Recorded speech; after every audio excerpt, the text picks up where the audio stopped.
तो सांग मैंने आज आम लस्सी पीवाई आसिक पहुँची जाइचु देखिपे रेमुना ठारे। आज रेमुना रे आम प्रथम थर ट्राए करवा लस्सीटी। चलतु एबे रेमुना रे ट्राए करवा लस्सी।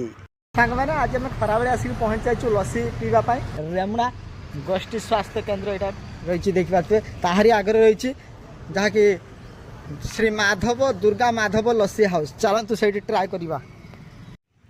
तो देखिपे एबे आम आसिक पहुँची जाइचु लस्सी हाउस।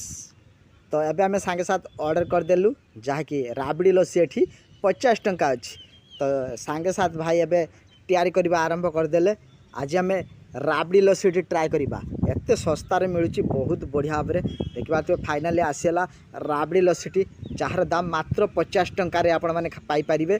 तो ट्राए करवा केमिति लगुच। वाव टेस्ट भाई पूरा लाजवाब टेस्ट। वाव बहुत बढ़िया अच्छी। तो सांग मैंने फाइनाल एबे हमर राबड़ी लस्सी पीवा सरीगला। बहुत बढ़िया थिला 50 टंका हिसाब से बहुत बढ़िया। जदि आपण मैंने आसुचंती एठी ट्राई करंतु।